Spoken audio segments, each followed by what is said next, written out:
Halo teman-teman, apa kabar? Welcome back to my channel. Di video kali ini kita akan melanjutkan tutorial REST API. Di video sebelumnya kita sudah membuat proses get all kontak. Kali ini kita akan membuat get by ID. Untuk mulainya silakan teman-teman buka lagi terminalnya. Kita akan menduplikat dari project sebelumnya. Sebelumnya kita memiliki project 14 REST API get. Saya sudah menduplikatnya menjadi get ID. Kita akan masuk ke project 15. Buat teman-teman yang baru join di video kali ini, silahkan ambil file latihannya di kolom deskripsi di bawah ya. Oke, kita akan membukanya dengan menggunakan Visual Studio Code. Oke, nah kita akan buka kembali project yang sebelumnya. Kita akan buka file src, kemudian kita akan membuka route. Nah, kita akan membuka kontak route. Nah, di sini kita akan tambahkan untuk get by ID ya. Nah, kita akan tambahkan di sini sebuah kontak router. Nah, kemudian kita akan gunakan metodenya get. Nah, di sini kita akan tambahkan kontaknya. Tapi kita akan tambahkan ID ya di bagian akhirnya, yang bisa membedakan dengan get yang sebelumnya yang all. Kemudian kita harus menambahkan juga untuk autentikasinya ya. Nah, kita tinggal tambahkan get kontak by ID di sini. Nah, ini get kontak by ID ini belum ada, kita akan tambahkan ya. Ini kita besarkan aja. Ini kita tambahkan ke kontak controller bagian ini. Nah, ini juga belum ada di controllernya. Kita akan tambahkan di controllernya. Kita buka controller. Kemudian ini ada kontak controller. Nah, kita akan scroll ke bagian bawah. Kita akan tambahkan di sini. Saya buat sebuah konstanta namanya kontrak YID. Kemudian kita akan gunakan yang sama ya. Nah, di sini kita akan gunakan teman-teman bisa lihat ini kan ada async request respond next. Ini bisa kita copy. Oke, kita bisa gunakan di sini ya. Nah, kita gunakan asynchronous.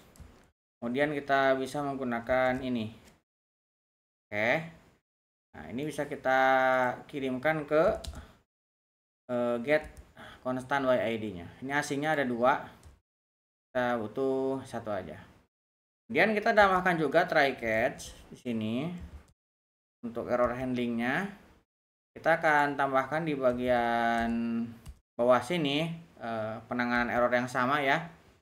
Kemudian di bagian try ini kita akan tambahkan untuk variabel menangkap ID yang dikirimkan. Kita akan buat sebuah konstanta ID. ID ini kita akan ambil dari request dot param ID.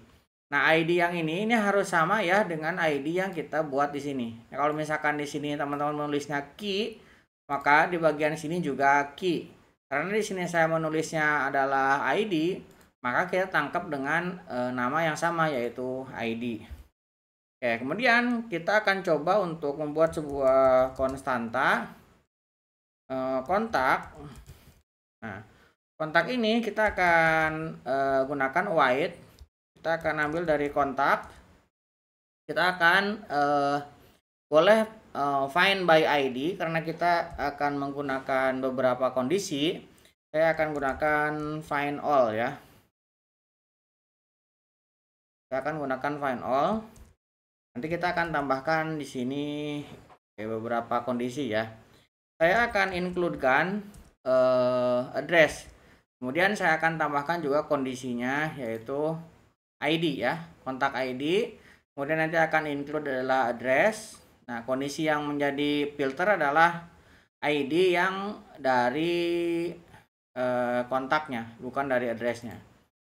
Oke, kita akan cek dulu jika tidak kontak ini tidak ada isinya, maka kita akan kirimkan error ya. Kita akan return 404, kemudian kita tambahkan di sini array kontak not found, get kontak valid, gagal.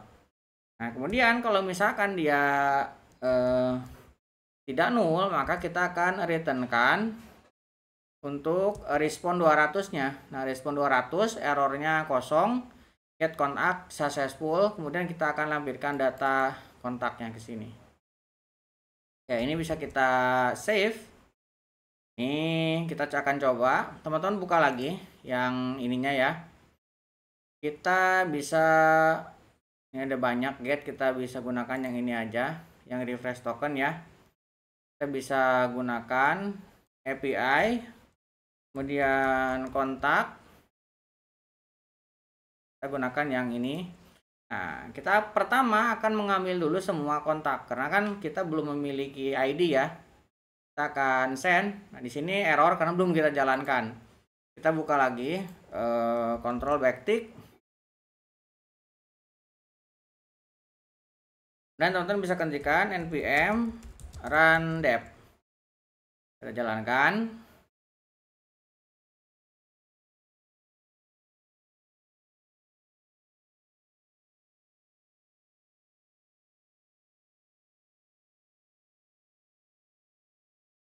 Oke, sudah jalan. Sekarang kita akan kirimkan. Nah, kita tidak memiliki token, kita harus login dulu. Kita gunakan login. Ini kita kirimkan. Nah, kita akan duplicate yang token ini. Kita akan copy. Kemudian kita akan masukkan ke out yang ada di sini. Ctrl A, kemudian kita send. Nah, kita udah memiliki kontak. Nah, di sini ada kontak ID. Nah, kontak ID-nya, ini kontak ID-nya ada 1 ya. Jadi kita bisa menggunakan 1 di sini. Nah, kita bisa duplicate dari yang ini. Saya duplicate. Nah, ke sini. Kemudian saya akan rename. Rename-nya misalkan get kontak by ID. Nah, ID-nya tadi 1 ya. Get kontak by ID. Ini kita kasih 1. Oke, kita kirimkan. Nah, ini kita berhasil ya. Nah, kita menggunakan 1 di sini dengan ya perintah yang sama get ya. Karena ini kontaknya baru ada 1, jadi ya kita mendapatkan data yang sama dengan yang sebelumnya. Ini juga, oh ini ada 2 nih ya. Ini ada 7 kontak ID-nya nih. Teman-teman juga bisa coba di yang ini, kita ganti dengan 7 ya.